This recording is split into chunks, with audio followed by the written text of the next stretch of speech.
Guardian Radio 96.9 FM. Fresh news, smart talk, all day.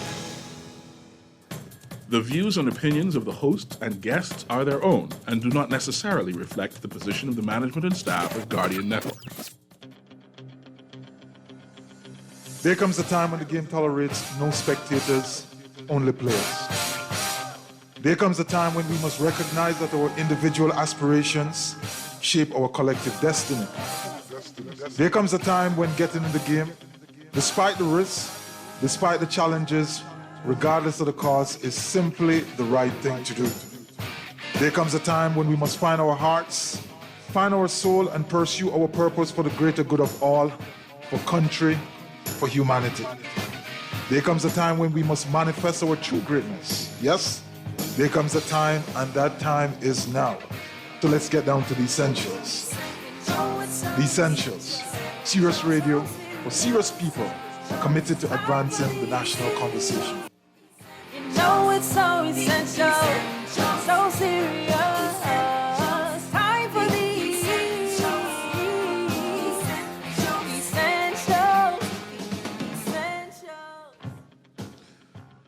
And good evening and welcome to the Essentials. I am Hubert Edwards and we are in for a wonderful conversation. We have a number of things to discuss this evening. We are just coming out of our Success Summit, and that was certainly a success.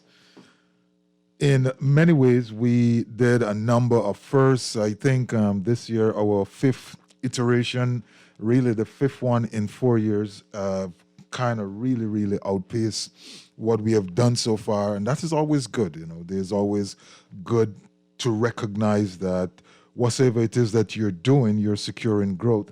And so we want to salute all of the individuals who participated, the persons who came out and spoke. We refer to them as success advocates. And did they not deliver over 2 days? You know, it was so heartwarming to sit there and listen. And, you know, in my case, in some instances, I am on pins and needles, you know, just trying to make sure that everything holds together. But these individuals are just totally 100% committed to what they committed to do, and they came out and they deliver in fine style. And we just can't find sufficient words to really give props to them. We want to salute Dr. Dave Burrows and the iRise team for partnering with us this time around when we did the Youth Day on the first day, the first time we were doing it, and that was a wonderful success. And so I just want to acknowledge all of the persons, the advocates, the individuals who gave up their time, our hosts.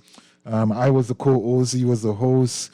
Took over totally Mr. Shervis Brown, known around town these days as Shervis B. Does a lot of emceeing for weddings and other events. You really want to check him out. He brought so much life and so much energy to the whole process. We had from Jamaica, Mr. Garfield Morgan.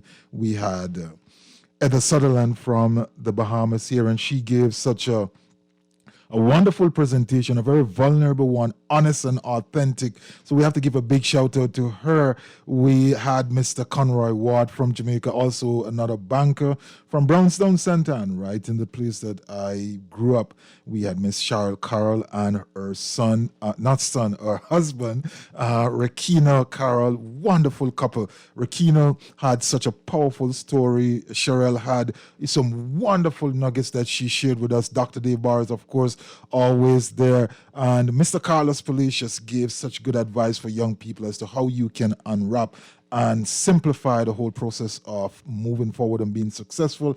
Nikira Dean, what a wonderful presentation she had. Absolutely no slides, no paper, no nothing. She just stood there on the stage and delivered such a powerful presentation. My young lion out of Nigeria, Jesse Kanade, and he presented with such wonderful fervor and energy, even though he had challenges too. Just to give you an idea, this young man, in order to present on that event, had to charge up his phone and make sure that he sent us his presentation just in case anything went wrong. Usually in Nigeria, sometime the power is off for hours and hours, sometimes days.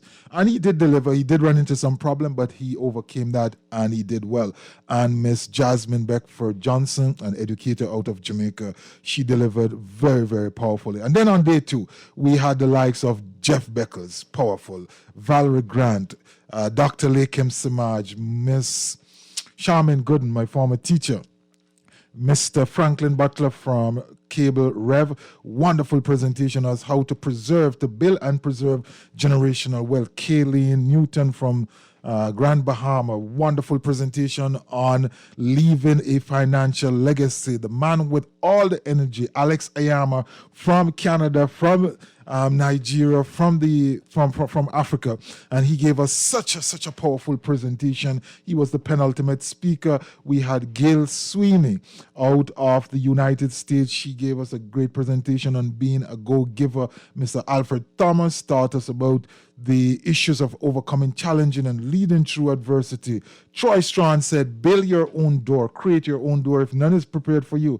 We had our starter in Simone Bowe, and Simone Bowe led us out and, tell us, how do you do this? How do you calibrate? How do you come together and do things in the essence of how they ought to be done? Ahmad Thompson was up third, and he gave us a wonderful presentation. He has it on Facebook, so you can check that out. Of course, the ever Energy Plus, Miss Anastasia Palacios of Bahamas at Sunrise fame, and she gave us a presentation of how you can, use your image, leverage yourself in front of the camera for gain. We had the international president-elect for Toastmasters, Matt Kinsey, gave us a wonderful presentation, Tying Leadership to Success.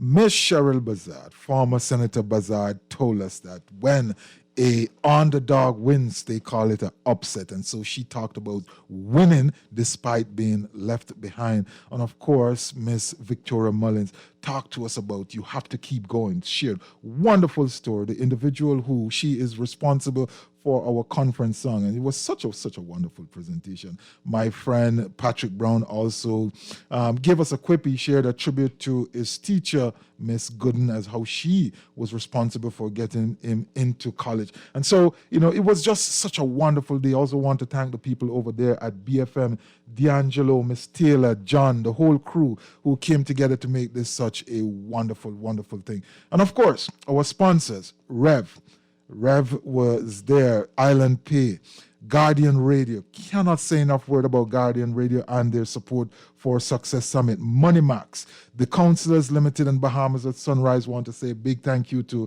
Joan, a big thank you to Carlos and his team, big thank you to Dwight, Jeff over there at Island Pay, and of course over at Rev we had Franklin Butler. My friend Goff on Automotive Options want to thank them so much for being a part of that whole process. Doctors Hospital and Dr. Charles Diggis, who because of some challenges could not be a part, was expected to be a part, was wonderful and came through wonderfully in supporting us, and we want to thank him so much for his partnership. Also, New Providence Ecology Park, they were grand in their support, was there with us last year and they're back again. Genesis now perennially always there, always sponsoring one of the scholarship for a child, so we want to celebrate them. Also Summit, Mr. Tim Ingram, great supporter of Success Summit. And my good friend from Pepper and Spice, Ron Kerr. He has been with us for a number of years doing this, and really came out and contributed to the scholarship. We also want to shout out the members of Toastmaster Club 1600 who contributed towards one of the scholarships, and so we want to say thank you. And of course, Balu's Jerk and Next Level Solution. This was a big coming together of individuals, a team, and so we want to say to everyone who participated, it was good. Look out, we are going to get that much better in 2022, number 6. And so we have some persons on the live line who we're going to talk to now. I think Jody Knowles and a whole crew of dedicated mothers are here to talk to us. Are they there, Mr. Producer? Okay, so Jody Knowles, how are you? This is Jody. How are you? Welcome to the Essentials for the first time. I want to give a big shout out to Mr. Knowles. Dana Knowles, the husband of Jody Knowles, my friend over there with all of those guys who are in that group. And, we support each other. We talk with each other. We find ways of uplifting and pushing each other. And so that's why you are here. I found out, because obviously he was keeping it a secret, you have this wonderful effort that you're working with. Talk to us about, what it is, why did it come about, and what are the objectives behind it? I'm going to let you take over. I have absolutely no questions for you. Okay. Thank you so much. Good evening, Bahamas. And thank you so much for having me on Guardian Radio this evening. So I am a mother of an autistic son, and he was diagnosed when he was 3 years old. And we came home. We got some help and some direction on what to do next. We enrolled him in a school, and he started to make some strides. We also got some therapy for him, some ABA therapy, which is applied behavioral analysis therapy for him, and he was doing really well. And then COVID hit. And, for neurotypical children, COVID I guess the kids just needed internet and a tablet, and boom, they were back. When you say neurotypical, what do you mean by that? I want to do my fingers in quotes, normal kids. Oh, normal kids. Normal kids. Yeah, because it is said that every single individual way. is on the spectrum in some ways, right? Yeah, that has been said. Yes. That has been said. But kids that actually learn the traditional way in a classroom setting with a teacher, and they can learn in big settings or slightly smaller settings, right. They're considered neurotypical. Kids that there's like an interruption in their brain patterns and how they translate information. Those kids are on the spectrum. We're not saying that they cannot learn and they cannot become geniuses at a particular thing. We're just saying that the pathway that their brain has to actually organize information is just completely different. Right. And so we have therapists to help us as mothers, as parents, to figure out our kids' pathway. So we have speech therapists to help them to learn to speak. We have behavioral therapists to help us with their behavior, because sometimes external stimuli could send them into a state that some people might say, oh, he's having a tantrum, but it's not really. It's too much external stimuli coming at them. So they scream or they act out, or they might hit themselves, they might throw themselves, because they can't stop it. They don't know how to stop this interruption in their little peaceful world. Right. So my son, who is on the spectrum, his education, therapy, everything went on stop. It went on stop during COVID, because some kids on the spectrum can't sit in front of a computer and really learn and get the therapy. That one-on care is what's really needed. So we had to come up with a creative way on how we could get some intervention in his life, because, of course, we didn't want it. He started to regress just a little bit. So we ended up having to bring in persons into our home, and that became so costly. So about 4 years ago, the Bahamas helped me so much, and the family of Bahamas Harvest Church helped me greatly raise funds for when I was diagnosed with breast cancer. And so I did a GoFundMe account. I did a Metamorphosis concert. And then I said, you know what? I spoke to Dana. I said, why don't we try and raise some funds for David's therapy? And he said, you know what? That's a good idea. And then I started to talk to some other mothers, and they all had the same cry as me.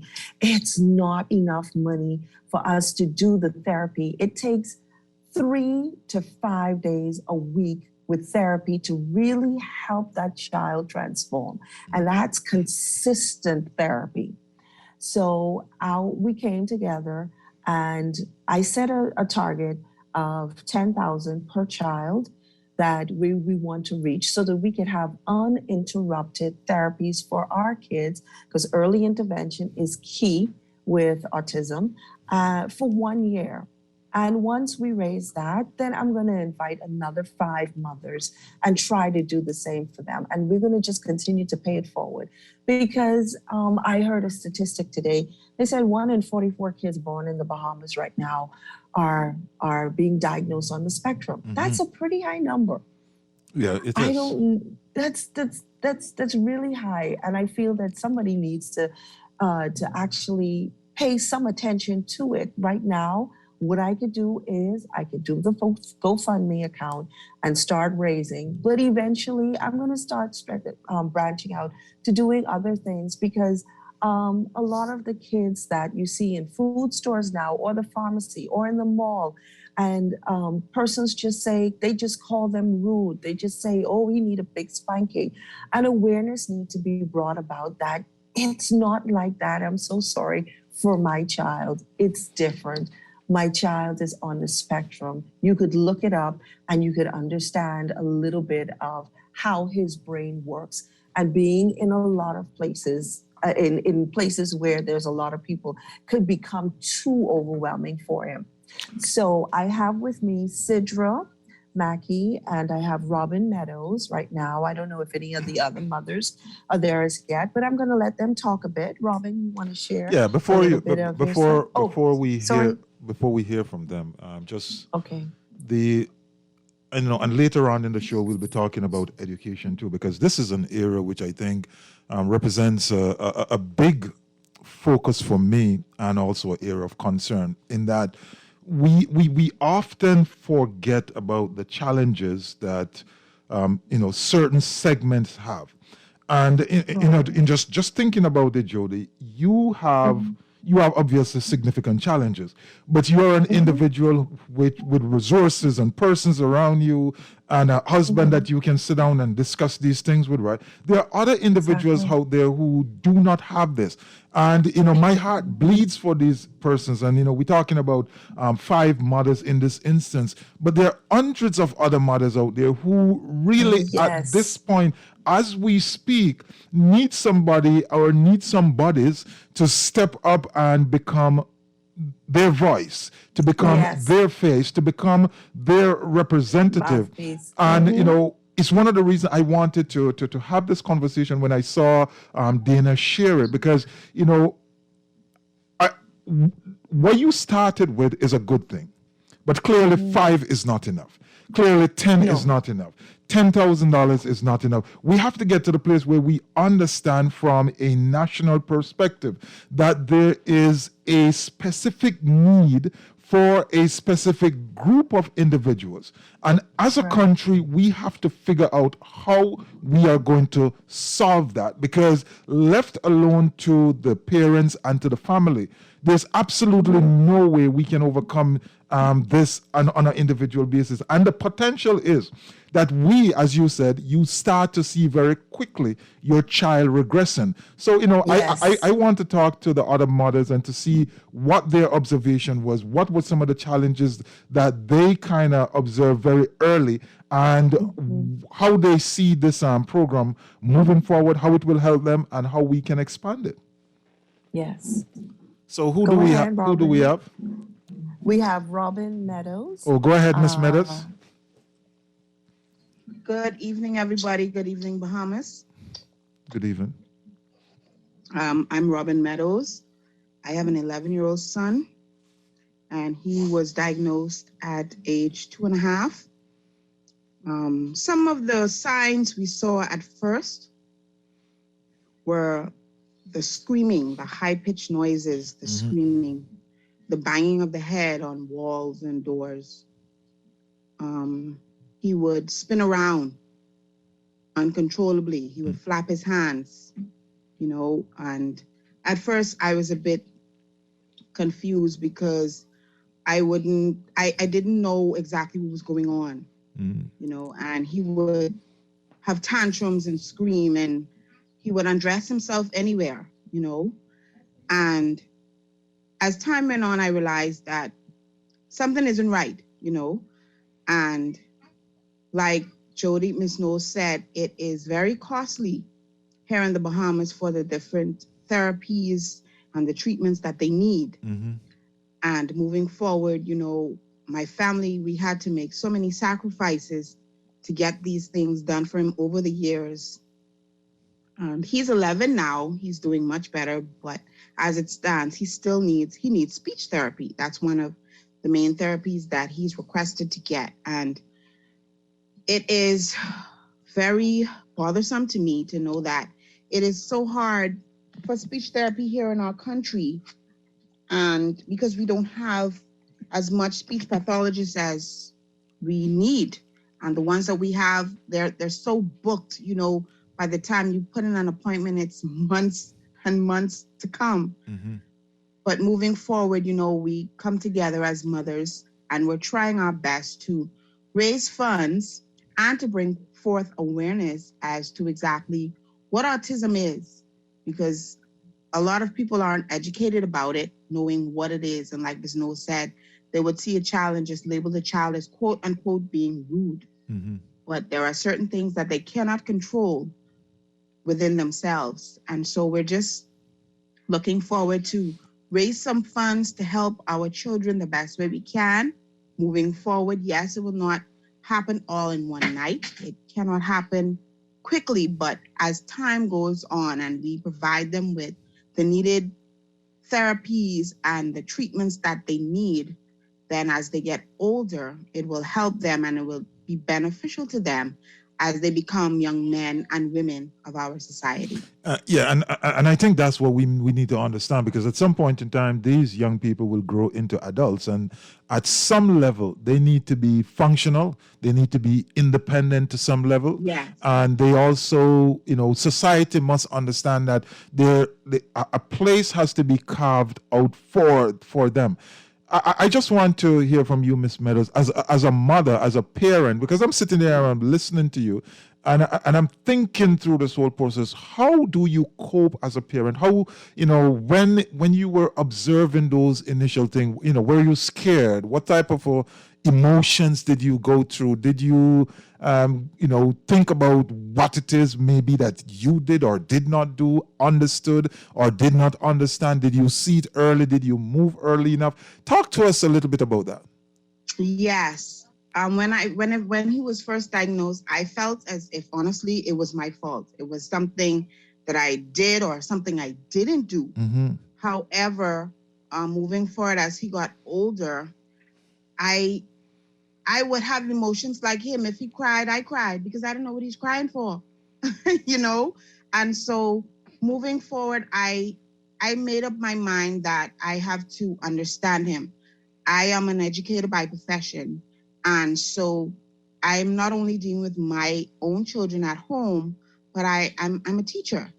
And so it was in 2015, I pursued my master's degree in special education. And that was one way I was able to really understand my own child in my house. It helped me with a lot of the fear and the anxiety that built up in me, because at the end of the day, I didn't want him to hurt himself or to hurt somebody else. I didn't know what to expect. I didn't know what he was going to do, how he's going to feel. There are certain times where they cannot express themselves, so they do the best thing. They scream, they throw tantrums, they act up, they cry out, they throw things down.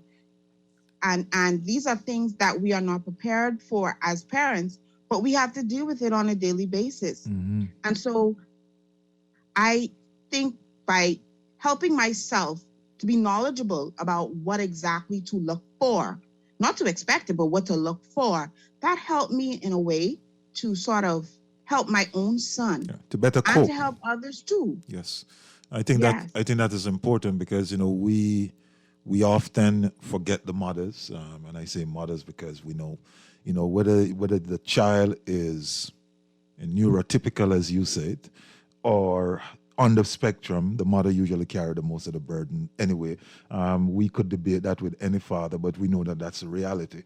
But we often do not pay enough attention to the challenges of the parents and how they cope too, because they have to go out, they have to go hustle, they have to go work, and they still have this child that needs extra special attention. So let's talk to the other mother, just to share your experience and your views, and what do you think is needed. If you had the ability to make some changes, to to public policy, government policy, to the education system, what are some of the things which would be at the top of your wish list, especially given that we are going into Christmas? You may never know. Santa may turn up with some. I would like that. Go ahead, Sidra. Hi, good evening. Thank you so much for having us here tonight. I just want to say, as to your question about the government policies and everything, first I want to mention that my son is 3, and we're a little more new to this, and so we went through a lot of confusion and trying to figure out what in the world to even do about this situation. So I'm immersed in this world now, and I'm figuring out that there's so much more that we can do in the Bahamas about autism and our special needs kids, and there's not enough help. There's not enough help for the people who need it here. And I didn't even realize this. I didn't know about it until my son got his evaluation, until we discovered that he had a severe receptive and expressive language delay. That's what they called it. How old is your son? Basically, he's 3 years old. Okay. So he's not talking yet or anything. And I realized something was going on with him when he was about 1. Because, that's when kids start talking, they start expressing themselves, they start, just communicating with you. And I realized that he wasn't doing that. Have we lost her? No, I think we may have lost her. So she was sharing. Okay. She was sharing her experience with her son. Son is 3 years old. And the confusion. And I think, Jody, as we wait for her to come back, the confusion seemed to be a common theme that runs through all of the individuals who have to deal and cope with the situation, isn't it? You're right. It's really scary. It's confusion. It's like your mind is racing straight to their future to say, "Oh my goodness, what's going to happen if something happens to me? What happens to them? What happens? Am I ever going to go to a wedding for this child? Is this child going to be with me for the rest of my life? Never leaving. I'm going to be taking care of them." Your mind goes to so many places, and you don't even have that person or a centralized place where you know that it's the Center for Autism or something like that, that whatever diagnosis or whatever concerns you have, if somebody even says, go and get your child tested. We do have places here in the Bahamas that you can go to get tested, but the list is so long. The person's doing the test. Oh my goodness, they're so tired. They're drained too. So you find a lot of people flying over to Miami, those who can, and getting the diagnosis. Now in America, they hand you about 10 to 15 brochures of different things that you could actually take advantage of for free if your child is on the spectrum. And then you come home and it's like, what could I take advantage of? It's 2 schools that I know of in the Gaventines and Willard Patton, and they have experienced teachers and therapists to help you. But to get into those schools is so hard. The list is very long. So I know for me, personally, my son, if he does not get his water play every day, then sleeping is not on the agenda. I'm going to be up until 3 or 4 in the morning because he's going to have too much energy and he'll be overstimulated. So a central place that actually allows kids who need to swim to get their swimming in, to get the ones that like to bounce, get their bouncing in, the ones that like to roll, get their rolling in, get their running in. A safe place where parents can actually sit and they don't have to run after the kids to say they might be running into the street or something like that because you might be on a park. But a safe place where you can sit and you can relax, and there'll be professionals that will watch your child and just let them get it out. That would help the parents so much. I think that is the one thing that a lot of parents struggle with is energy. Yes. Is she back yet? Sidra, are you back? Hi, yes, I am. I'm so sorry. Okay, no problem. Started reconnecting. Yeah, we know where we are. So go ahead.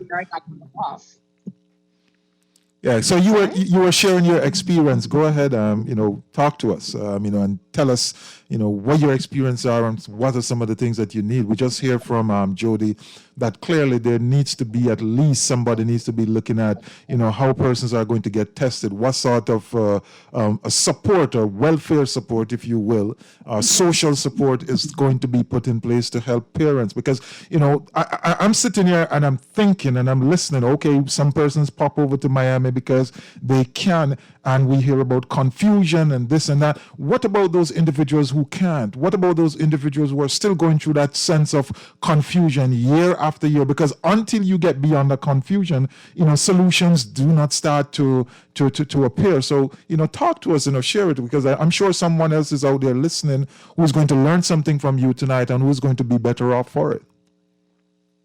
Right. So, well, with my son, his pediatrician, we were able to find out, pretty early, around 15, 18 months, because his appointment actually got pushed back because of COVID and we couldn't go in. So his appointment got pushed back around 18 months. We took him and we spoke to his doctor. And of course, she's saying to us, yes, well, we noticed that he's still having a lot of delays and whatnot. And of course, I'm just sitting there. I'm really scared, because I'm thinking to myself, well, gee, what is going on? What is happening? And so she refers me. She was a very big help. She referred me to at least maybe 2 or 3 people that I can go to actually get evaluations. So I go ahead, I give them a call, and everybody's quoting things like, oh, the price starts at $600, upwards to $4,000, things like that. And of course, I'm thinking in my head, how in the world am I going to even afford to pay for this? Now, unfortunately, I can't work just one job. So I have 2 jobs that I work at tirelessly because my first job is not going to afford me to be able to pay for the things for my son. So I get out there and I do what I have to do. All right. But so we were able to get the evaluation. I just had to save up for it. So it took a few more months, saving up to make sure I can have the money to pay for these things. And that's when they let me know, hey, your son, he has a real deficit when it comes to speech. And you're going to need to do these different therapies of what you're going to be looking at. Now, they didn't diagnose him. They said at his age, they wouldn't say already that he is autistic. However, they did say, yes, he has many of the characteristics of autism. So we'll treat it as such and we will go ahead with the therapies. So ABA, speech therapy, occupational therapy, all of these things they advised us to get going for him. Wow. We started off with speech therapy. Unfortunately, with each session being 30 minutes and costing about $60 for that 30 minutes of a session, it's hard to keep up with it. And because of COVID, we were only able to go in once a week. So we had 2 sessions that we were doing with him because that's all we could really afford, twice a week. And one session was virtual and one session was face-to-face. And of course, he's not going to sit still and look at a screen for the ladies. So the virtual one wasn't particularly very helpful, but we were thankful for her. Yeah, we can imagine that. We were able to do. Yeah, go ahead. You were able to do? No, we were able to do speech therapy with him on and we've been doing it with him on and off. We started ABA therapy, and I don't know. We're just trying to keep our heads above water. You know, my husband and I, we get very, I guess you could say, sad about the situation. I mean, at least speaking for myself, I do, and I have to keep picking myself back up and saying, hey, you know, you have a healthy child. He is healthy. He is whole. He just needs to learn to talk. I do understand that, and I do see, you know, where the challenges could come in for the parent. You know, you're always going to question yourself and second guess. But yes, we want persons out there listening to kind of focus in and, you know, really appreciate what is happening here. We have a situation in our country where students in general are really under pressure as a result of COVID and as a result of virtual learning. But there are other groupings who are feeling it that much more, and they need help. They need your support. They need to be able to fund these therapies.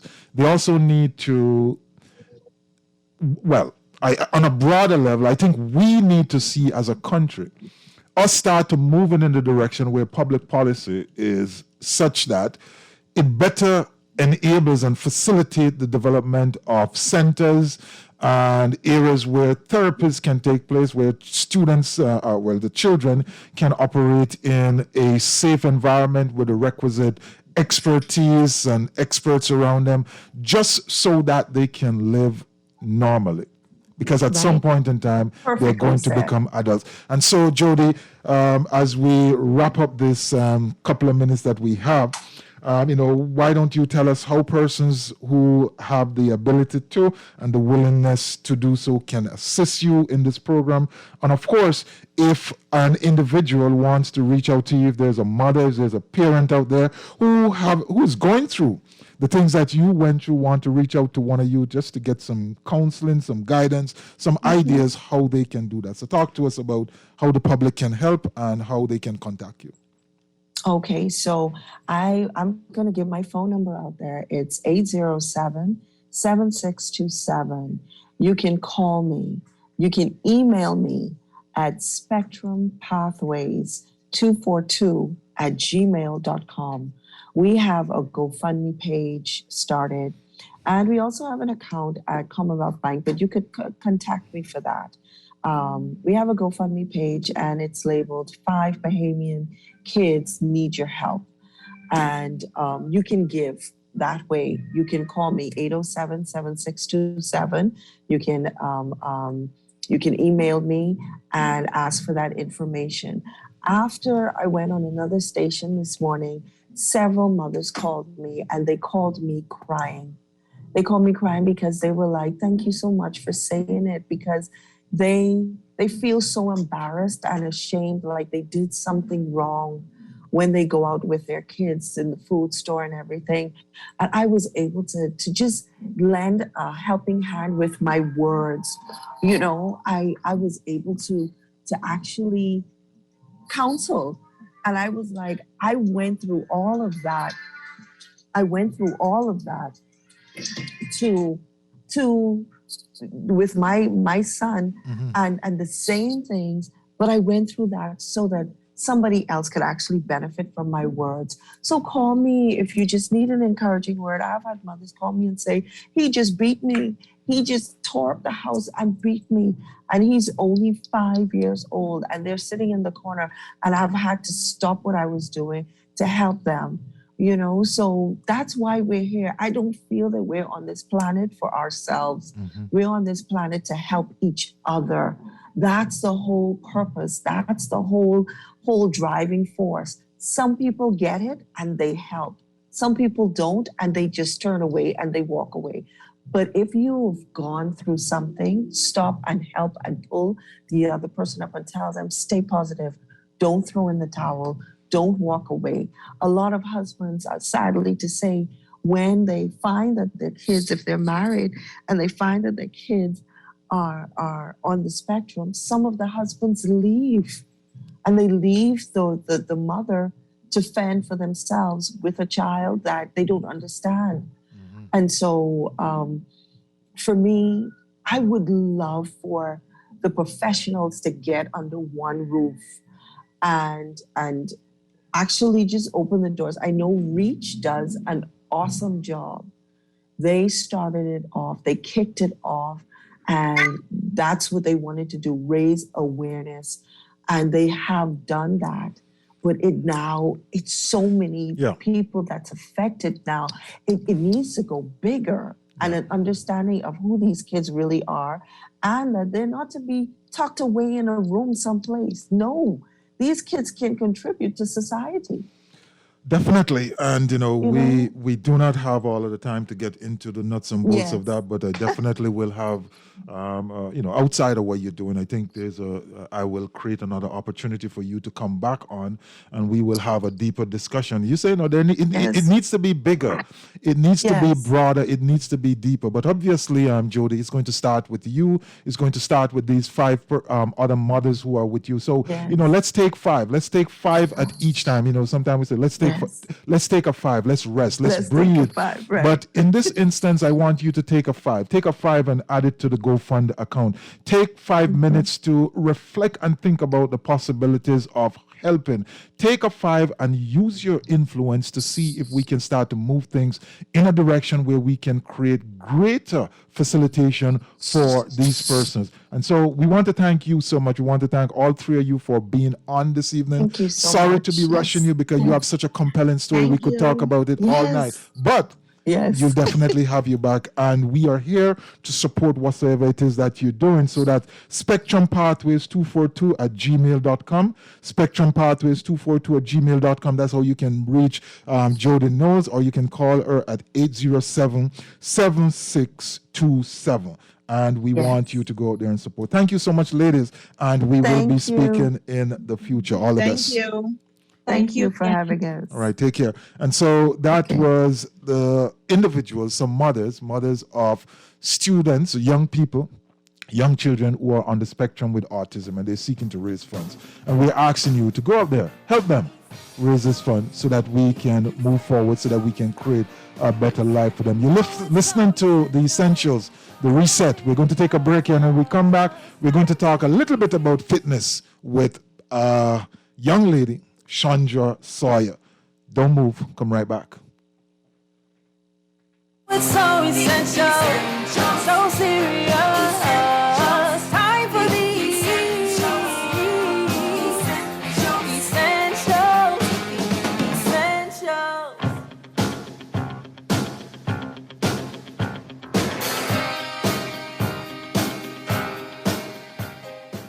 Helping out each other, family and everybody. It's a simple act of kindness with you, me, and RBC. RBC wants to spread acts of kindness during this festive season. One simple act of kindness for our friends, co-workers, and communities can cause the brightest smile. Help a stranger, give a food basket, or call an elderly person. Share your stories at facebook.com/RBC Caribbean. Acts of kindness, RBC. For the best jerk in the Bahamas, you must have Baloo's. Pork, fish, and chicken served with our delicious country-style sauce and authentic festivals. Baloo's, Nassau East South. Call or WhatsApp 376-8951. Baloo's, the jerk with the soul of reggae and the spirit of Junkanoo. Baloo's jerk, traditional, slow-cooked to perfection. 376-8951. Get yours today. The Nassau Guardian and Star 106 is giving you a chance to win fabulous prizes in our 21 Days of Christmas promotion. Over $10,000 in prizes to be won. I am so excited. My heart is pumping out of my chest. Pick up a copy of the Nassau Guardian, fill out the entry form, and drop it in the box here at the Nassau Guardian. For an extra chance to win, log on to star106fm.com or thenassauguardian.com and sign up. COVID-19 doesn't take holidays off, and neither should you. We can celebrate the holiday season while continuing to follow all public health protocols and regulations. We must also remember to wash our hands and sanitize frequently. Wear our masks, cough and sneeze into our elbows, disinfect items brought into our homes, stay at least 3 feet away from others in public, and remain at home when we're feeling unwell. Let's have a happy and healthy holiday. This message brought to you by Bahamas Ministry of Health in conjunction with Guardian Radio.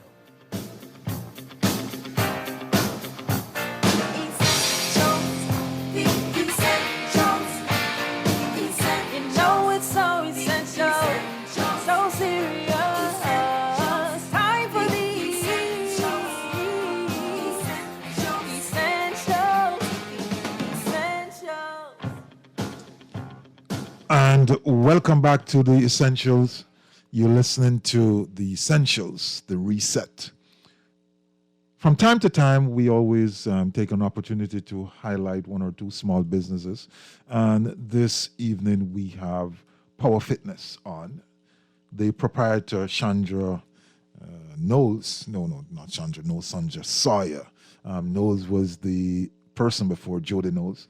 So we want to bring Chandra on to talk about her business, to talk about her fitness operation, and to tell us how, she can serve you, how you can participate, especially in this time with COVID and all of the issues which are taking place out there, keeping your body fit, keeping yourself at peak, making sure that you relieve the stress and strain that you're going through. I think this is a good conversation to have. Welcome to The Essentials. Good morning, Mr. Good night. Good night, Mr. Edwards. Thank you for having me. Yes, I can see that you're really, really into this fitness thing, because if you think it's morning right now, I really want to have some of what you having. Talk to us and tell us about your operation, about your fitness business. Okay, well, Power Fitness is the name of my company. I just recently launched, and I decided to go into Power Fitness on a full-time basis on November 1st. And so November 1st, 2021 would have been the official launch of Power Fitness. Okay. And Power Fitness pretty much was birthed out of a passion of mine to help people to empower and transform and change their minds as well as their lifestyles so that they can also adopt a wellness journey. Power Fitness is a health, wellness, and fitness-based solutions company. We offer fitness services such as personal and small group fitness training. We also offer large group fitness training. And one of my very, very passionate projects is corporate wellness programming.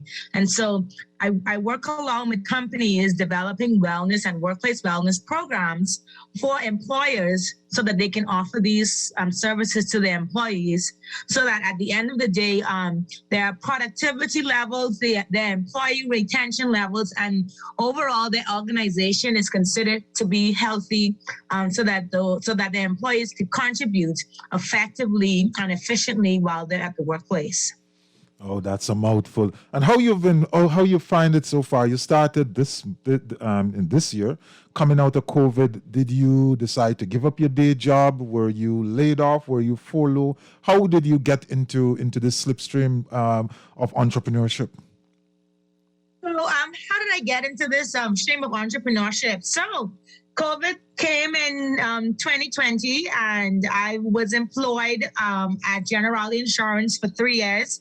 And right at the beginning of COVID in June of 2020, I received notice from my company that I would be made redundant in 2021 due to the company leaving the Bahamian market. So during that time, I was like, wow, I really enjoyed what I did as the health promotion associate at Generali Insurance. And so foreseeing the future and the current state of the economy with the pandemic, with the lockdowns, with thousands of persons losing their jobs, I started to brainstorm. I started to think, I need to now create an opportunity where I can empower myself.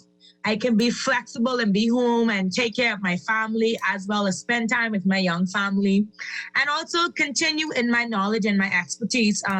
I graduated from Gannon University with a Bachelor of Science in Sport and Exercise Science. And so this wellness and health and fitness has long been a passion of mine. I dabbled into personal training on a part-time basis because I had my full-time jobs. And then I said, you know what? Whenever the time came where my position at Generali would be officially redundant, I started to prepare and equip myself so that I can go in and launch my business on a full-time basis. And that's what I did. And how has it been so far? How has it been so far? So it has definitely been a rewarding experience. Leading up to my last day at my previous job was September 30th.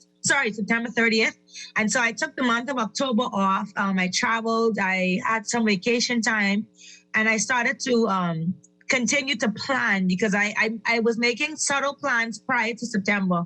But in October, I really started to put together my marketing materials, ordering things, purchasing equipment. And so October was a time where I reset and I prepared. November first came and I just had this burst of excitement, this burst of energy. My first day, the end of the day felt purpose-filled. I felt like you're home. Like I was home, yeah. So you talked about me talking about being saying good morning. I've actually been up from 4 o'clock this morning. Wow. I haven't had a nap, and I've been on the road pretty much seeing clients from as early as 5 a.m. I had a little bit of downtime in the day, but I'm actually just getting home too. So I just got home from my last client, and so I'm not even tired. I have that sense of purpose. I've been renewed. Of course, with fitness, everything is on a month-to-month basis. So when I came to the end of November, I started to think, okay, now what's my plan for December? How can I retain these clients so that they don't walk away? Especially with this festive season, we find that persons during the Christmas and December time, they tend to shy away from exercising and anything that would help to focus on their physical mind, and they would focus on their physical mind during the eats and the drinks. And so I found myself getting a little anxious, but December has been going very, very well for me as a new business owner. Yeah, I'm glad to hear that. As we wrap this up, tell persons how they can reach you, and in the spirit of Christmas, leave us with an encouragement from a fitness perspective, getting the mental right, getting the physical right, and getting into that spirit as when somebody say good evening to you at 7 o'clock, you say good morning. So you can definitely reach out to me. My telephone contact is 457-3266. My company is also on social media, so you can find me on Instagram as Power Fitness 242 and on Facebook as Power Fitness. Of course, my personal pages, Chandra Sawyer on Instagram and Facebook, and so they're also connected to my professional pages, so you can reach me either way. I'm also very open to interacting with persons on all platforms. So you can call me. I'm very old school as it relates to talking. So sometimes persons would reach out to me via email on social media, and I ask them for their telephone number so I can call them and make the approach very personable. And so I think that kind of helps to differentiate the level of customer service that clients look for. They like that personal touch. And so I like that personal touch when I work with individuals, when I work with companies and different vendors. Okay. And so I prefer to apply the same when I'm dealing with my clients. So Hubert, Mr. Edwards, you talked about the holiday season.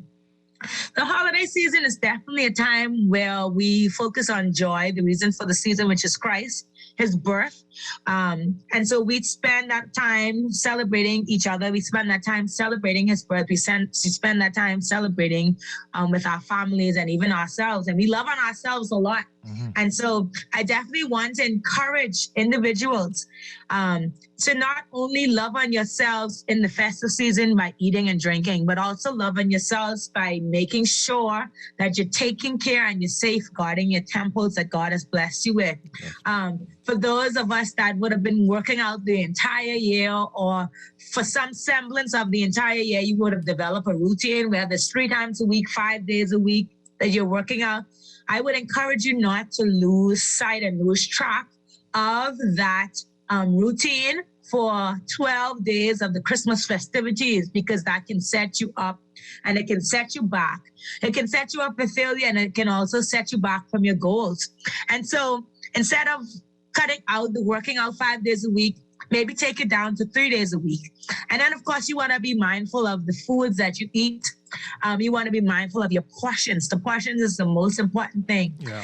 I tend to tell persons during this time not to deprive yourself, but be wise in your decisions. That's so important. You don't want to splurge breakfast, lunch, and dinner. Because if you splurge breakfast, lunch, and dinner, then you're going to set yourself up. You're going to set your bodies back. You're going to gain those extra pounds that you don't want to gain, and that you're going to now find yourself stressing over in January. Right. And so instead of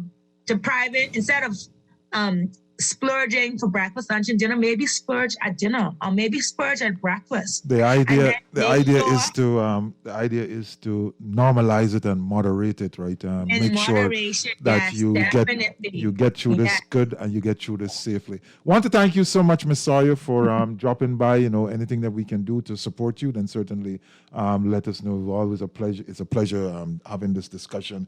We have some other persons that we need to run to, and so all the best with your business. I hope you become one of those big mogul, and when you become the billionaire that you are destined to become, please remember us here at Guardian Radio 96.9 FM.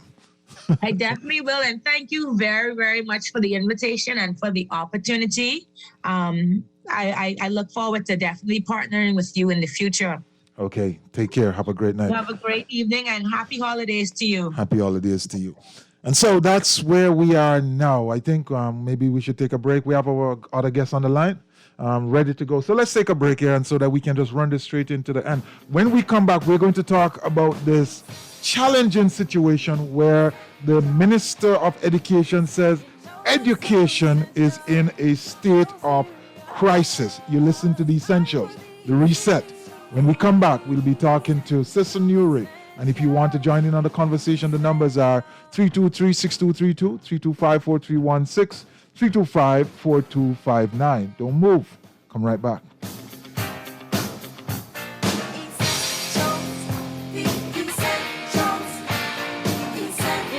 It's so essential, so serious.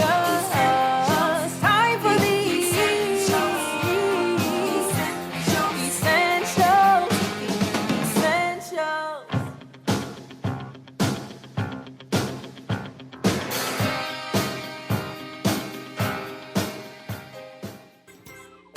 For the best jerk in the Bahamas, you must have balus, pork, fish, and chicken served with our delicious country-style sauce and authentic festivals. Balus, Nassau East South, call or WhatsApp 376-8951. Balus, the jerk with the soul of reggae and the spirit of Junkanoo. Balus jerk, traditional, slow-cooked to perfection. 376-8951. Get yours today. COVID-19 doesn't take holidays off, and neither should you. We can celebrate the holiday season while continuing to follow all public health protocols and regulations. We must also remember to wash our hands and sanitize frequently. Wear our masks, cough and sneeze into our elbows, disinfect items brought into our homes, stay at least 3 feet away from others in public, and remain at home when we're feeling unwell. Let's have a happy and healthy holiday. This message brought to you by Bahamas Ministry of Health in conjunction with Guardian Radio. The Nassau Guardian and Star 106 is giving you a chance to win fabulous prizes in our 21 Days of Christmas promotion. Over $10,000 in prizes to be won. I am so excited. My heart is pumping out of my chest. Pick up a copy of the Nassau Guardian, fill out the entry form, and drop it in the box here at the Nassau Guardian. For an extra chance to win, log on to star106fm.com or thenassauguardian.com and sign up.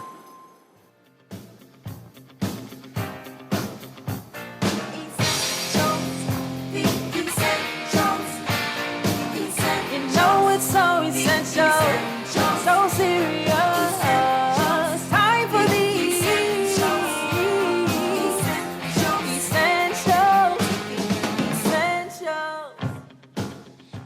And welcome back to the Essentials. It's a pleasure to be here with you. And joining us now is Mr. Cecil Newry. For those who follow him on social media, know from time to time, he says crazy things sometimes. But one of the areas which I find him to be extremely serious about, and one of the areas which I love to engage with him on, is education. Cecil Newry, welcome back to the Essentials. Hey, Hubert, it's always a pleasure to be on your show, and thanks very much for the invite. Yes. Education is in a state of crisis, screamed the headline. When you hear that, against the backdrop that we have been having this discussion, especially during this COVID crisis, I think as far back as 2019, was it? Yeah. In 2019, 2020, leading up to the, certainly up to the December time-ish, somewhere in the middle there, right? We were talking about some of the challenges that we were going to face as a result of this crisis. The fact that, there was, 30% of the students or 15,000 students were lost. How do you feel listening to the recent pronouncement by the minister in the House of Assembly and recent interview that we heard right here on Guardian Radio? And sincerely, I feel frustrated. And the reason why I feel frustrated is, as is apparent and clear, that we did not take advantage of implemented things to benefit the Bahamas due to this crisis. And in short, we lost this crisis. This crisis beat us in the Bahamas because... At least as education is concerned.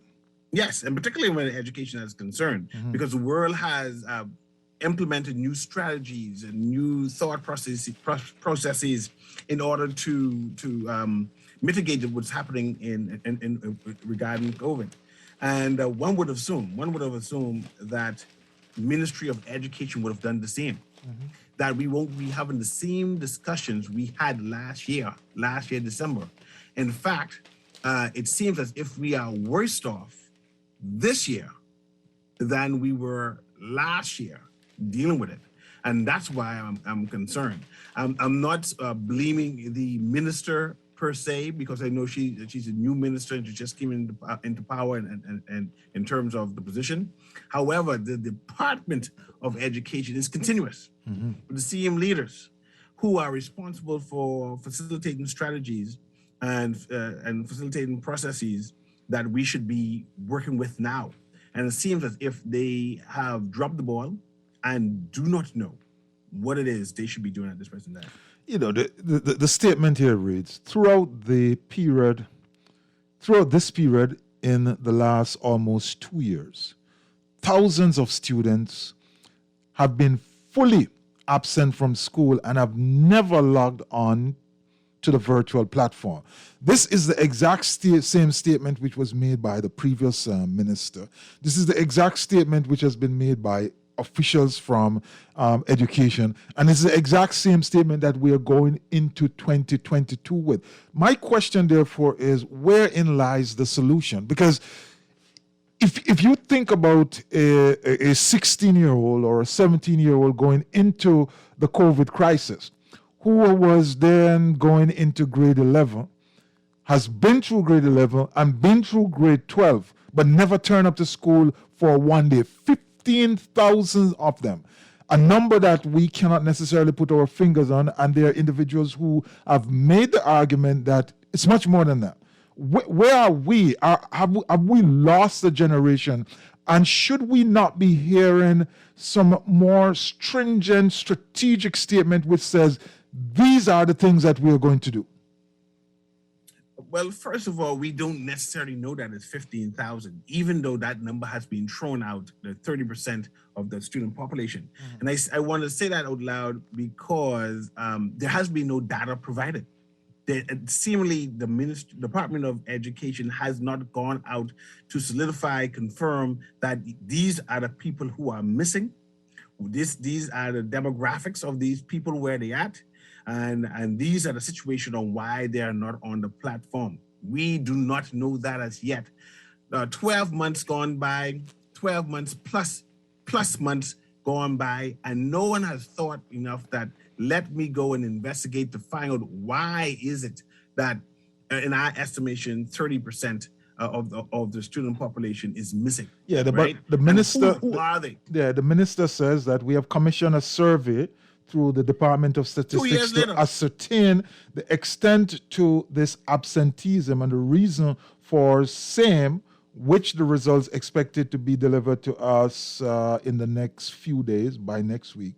This critical data will inform our strategy going forward so as to move all obstacles to access to learning for our children. Now, and I know I cut you off a little bit, Cecil, but in my mind, right, and I think we are doing the right thing by creating some space for the minister, having been recently elected. But from where I sit, given the fact that we live in this very small community and most people know about everything, right, it seems to me insufficient that this statement would come from the minister, a statement which ought to be informed by the technocrats within the Ministry of Education, and consequently, the strategy to employ this, the strategy to get individuals on the virtual platform. Let's assume that Cecil Newry was the only student which was missing, right? There are only a limited amount of options that are available to you. You either go find him and put him on the system, or go find him and realize that he don't have a device to go on and give him a device, or go find him and realize he has a device, but he has no connectivity. So the range of solution to me, Cecil, is not that much such that we actually absolutely need to determine whether it's 15,000, 5,000, or 20,000 in order to come up with a strategy. And I agree with you. And you made that seem so easily, so applicable, and that it could be done basically overnight, or within a few months, weeks, definitely within the 2 years of absentee. However, that did not happen. And we are not at that point of even making it happen. Mm-hmm. We are at the threshold of investigating to find out that there are students actually missing. Not in the point of implementing solutions. No, we are not to the point of implementing solutions at all. We're just trying to find out what is the problem. And that has me concerned that we haven't identified the problem as yet. But see, I don't want to belabor that. And my goal now is to put some solutions in place. And even though I believe that the Ministry of Education needs to be criticized and critiqued, and in fact, by extension, the minister needs to be criticized and critiqued as we move forward in order to help them be held accountable. I don't want to dismiss their accountability at all.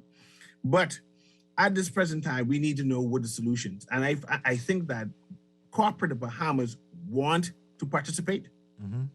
but because there is no data, because no one thought of putting no data forward, they cannot participate. They're working in a vacuum and basically fighting against the tide, and that they're not accomplishing anything, because tens of thousands of dollars were spent last year providing devices, providing internet, to providing platforms for persons who are deprived.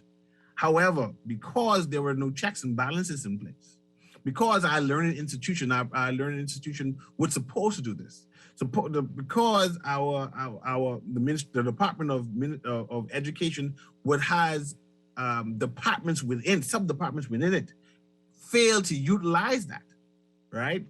We are now at pause, not able to help any of these children at this present time. Yeah, and come January, January when school open, and forgive me, January when school open, you'll see that there'll be another delay, right? Because the data will be just coming forward, where we will next thing is to go start looking for these children.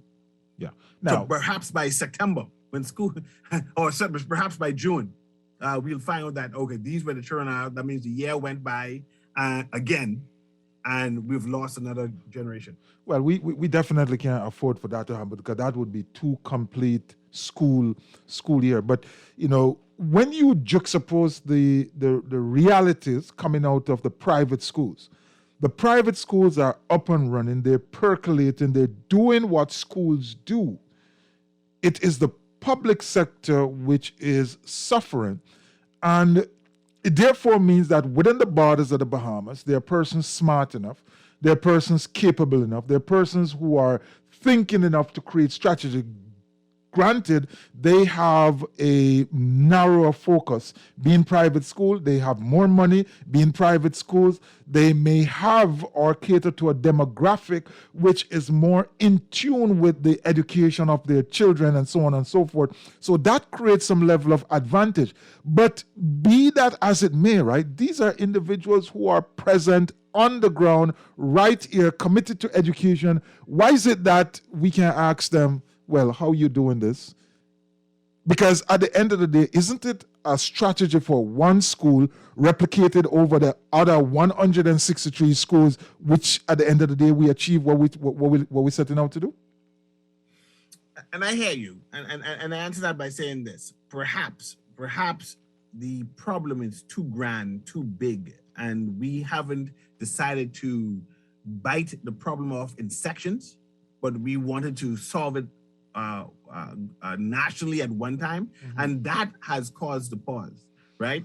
Because Ackland School should be able to have face-to-face. Yes. There shouldn't be anyone missing in school in Ackland. No, I mean there are five people. There are five people going to school there, right? I mean, I overstate that, but at any given point in time, the students missing from those schools would be known. Everybody know where they're living. You can go find them.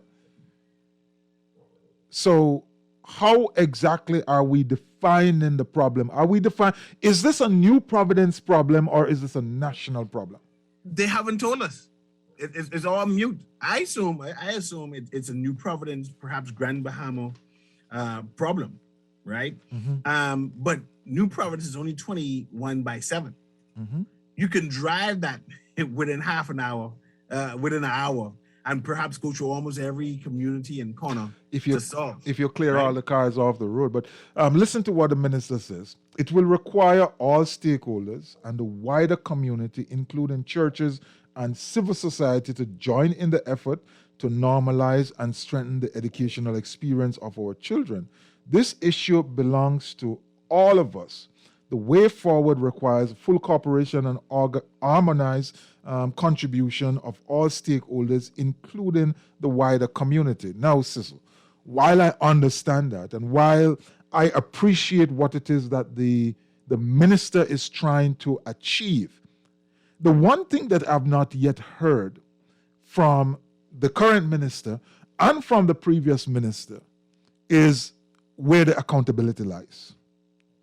There you have it.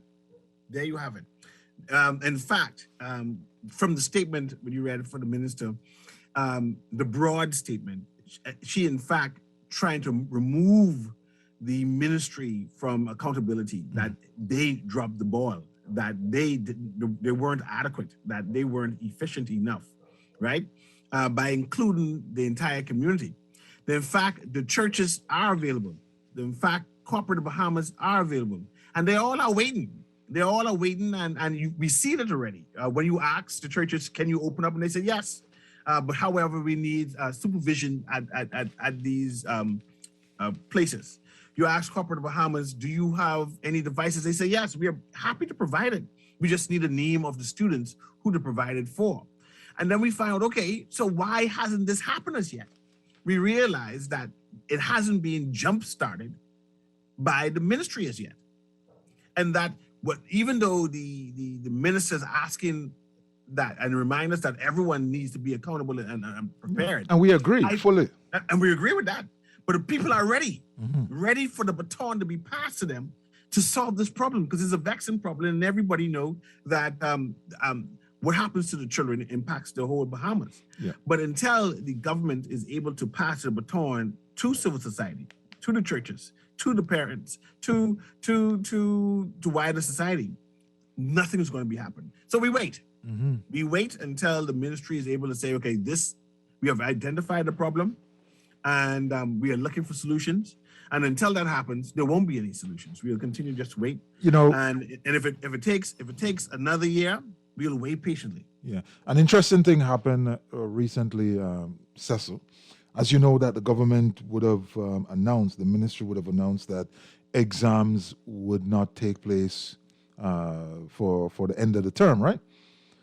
And a message popped up on my phone from a number which I didn't have a name for. So I'm wondering who sent me this. And the message read broadly: "This is unfair.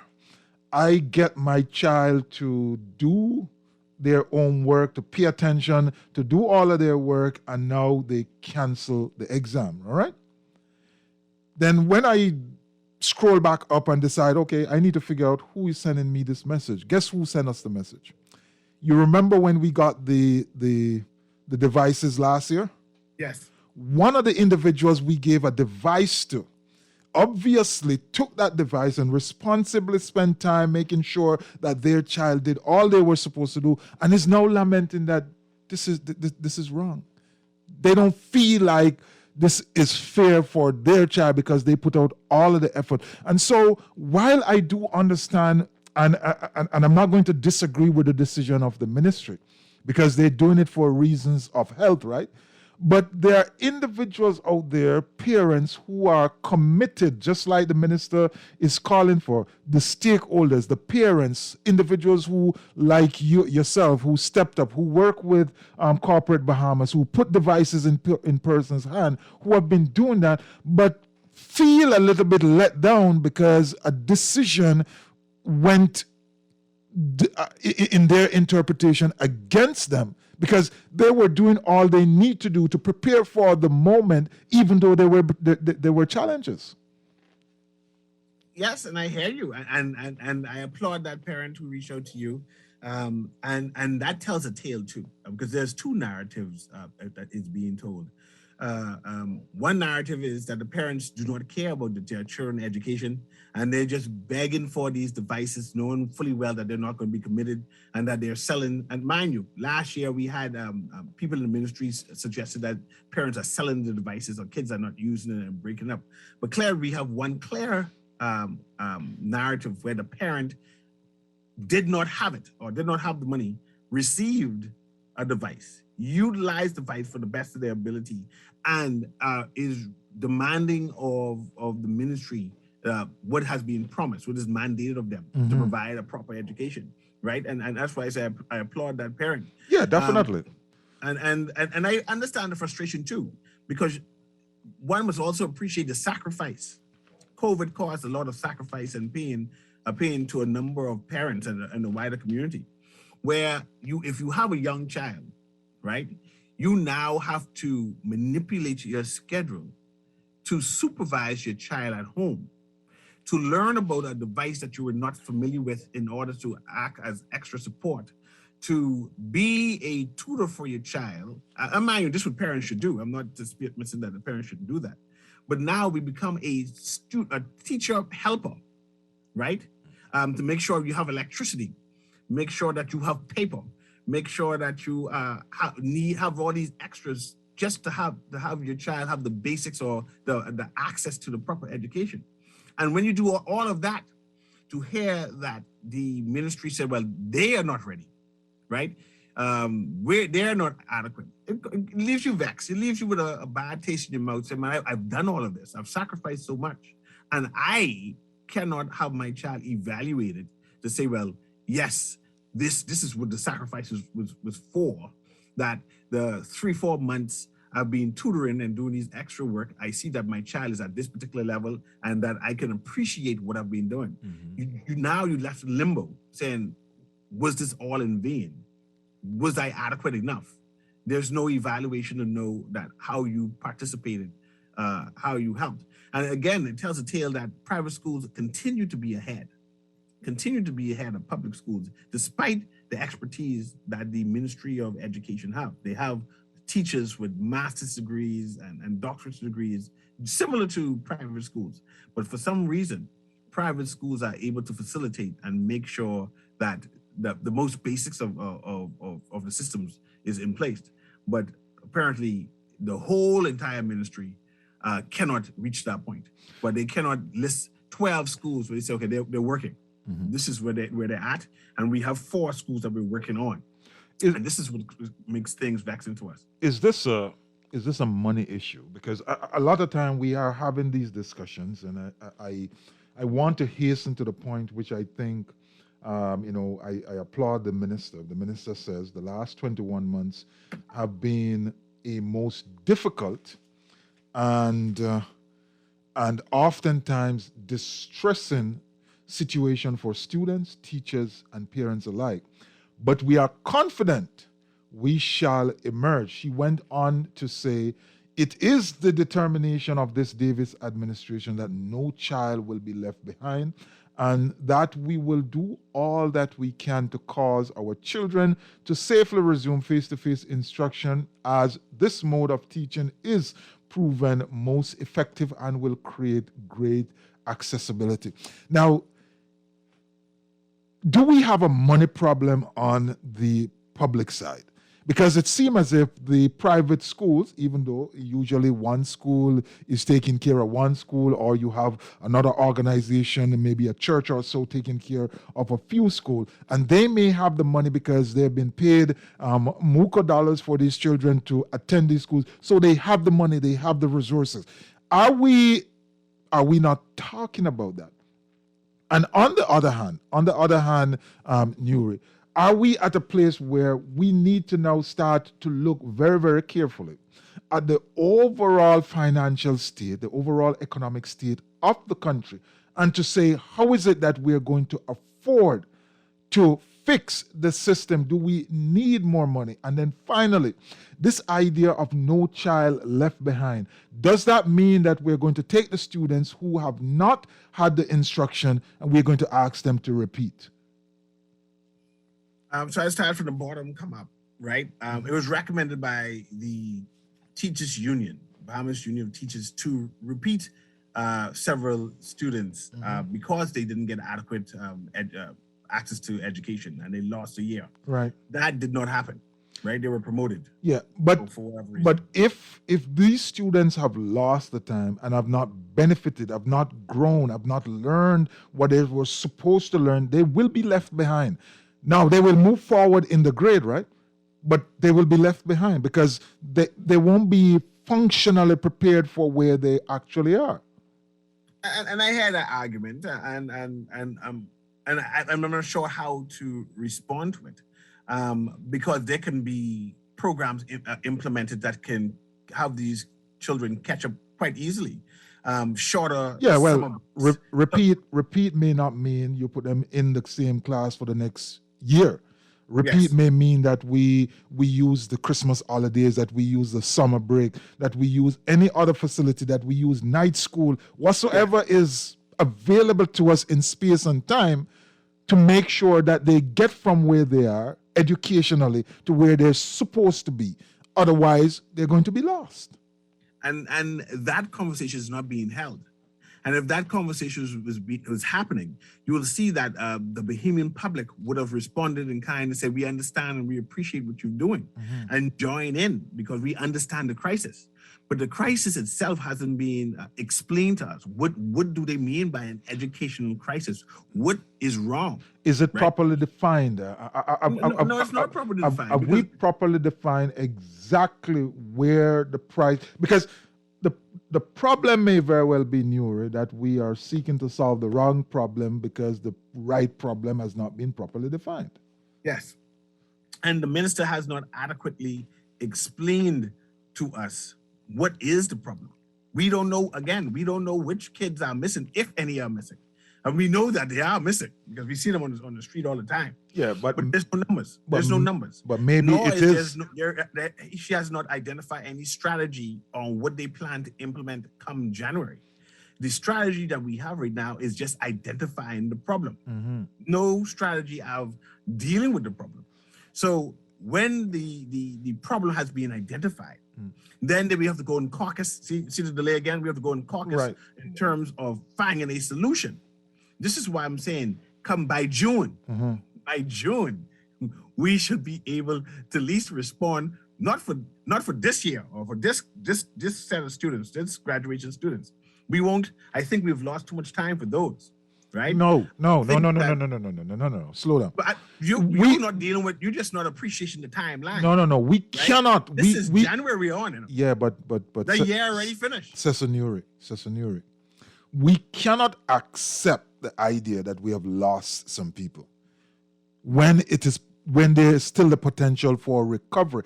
And if someone is listening to you out of context, they may say, you're going hard at the minister. But we do understand that the statements made by the minister should have been afforded and enabled by discussion coming out of the ministry. So if the minister is not saying the things that we think ought to be said, then clearly she is not being enabled or put in a position to say that.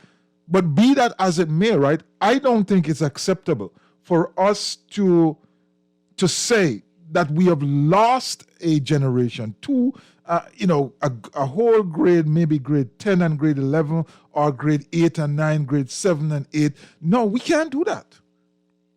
It's not going to be tenable, and ultimately it's going to hurt the country. And what we have done instead, we have pretty the words up.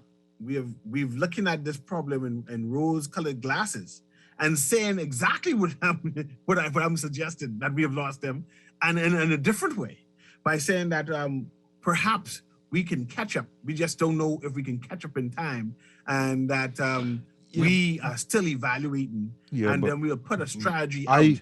And that strategy, I don't think not immediate, but it'll be later on. No, and people become pacified with that, and we accept it, and we don't move forward. No. But to be fair, I have not heard the minister say that. The minister didn't say that. The minister said very clearly. And then I'll counter it. It is the determination of the administration that no child will be left behind.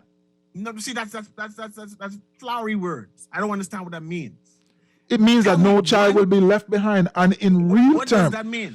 What does that mean? Okay, let us pause and step back as human beings, thinking about it rationally. No child left behind mean that every individual will be afforded the greatest opportunity to get their educational realities to the state that it ought to be, represented by the grade they're in, the age they're at, and the point they are at currently in their educational journey. If it means anything other than that, then it's limited. Edwards, I would put it to you that has always been the mandate of the Ministry of Education, and we know that is not adequate. And then we arrived COVID, a crisis, right? No. Same mantra again. You're talking about something totally different. You're talking about a normal circumstance where the individual is afforded the opportunity. In this instance, they're not afforded the opportunity, and that is where my focus is. If I put you through the process and you did not take advantage of it, it's not going to be my fault. But if you do not have the opportunity to, then I should make a correction on that. That's the point I'm making. And I note your point.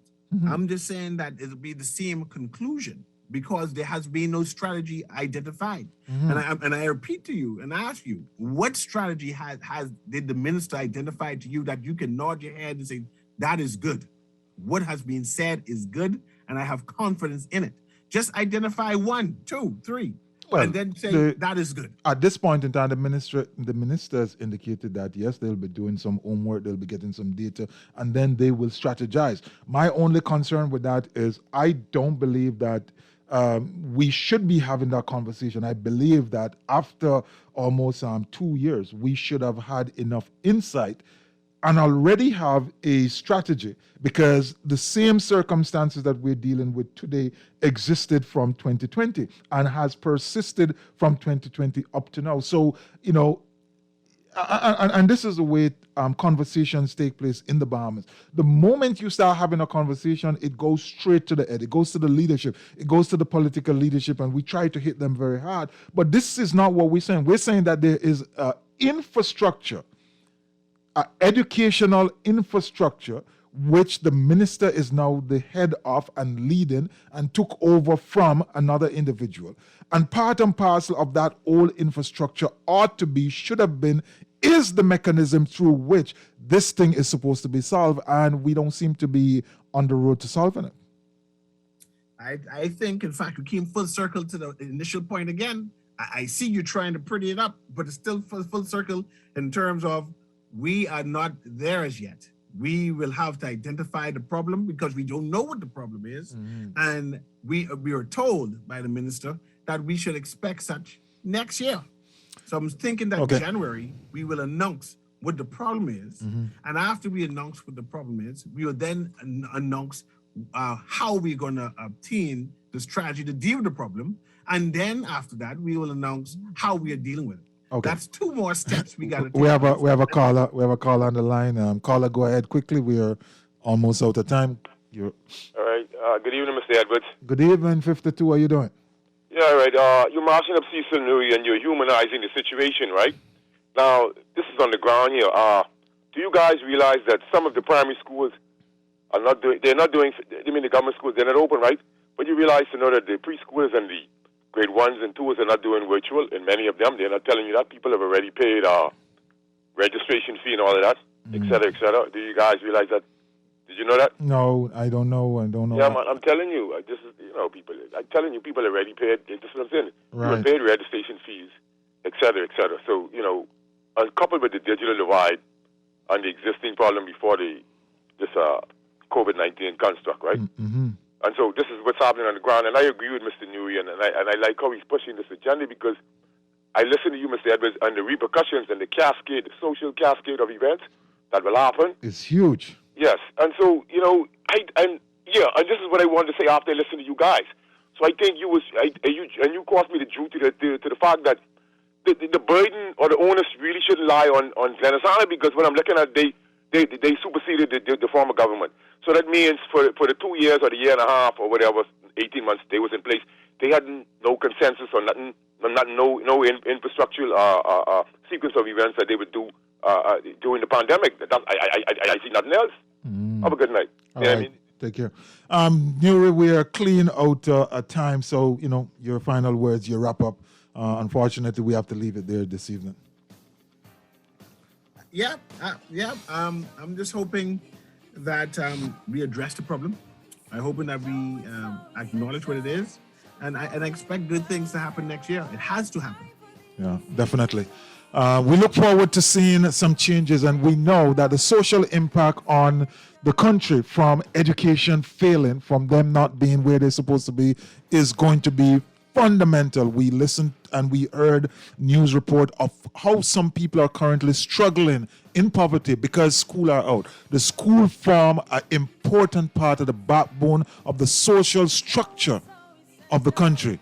And we definitely have to get this one right. We stand with the minister, we stand with the Ministry of Education, we stand with all of the stakeholders, but we're saying, let's get a strategy out there and let's start working this. You listen to the essentials, the reset. We always say, do not allow your greatness to become a victim of your unwillingness to change. We say to you, good night, walk good, Ubuntu.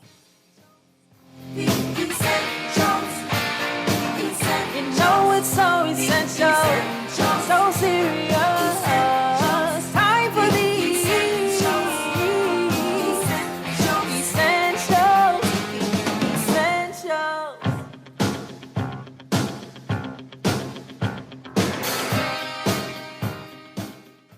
This is Guardian Radio 96.9 FM, Nassau, Bahamas.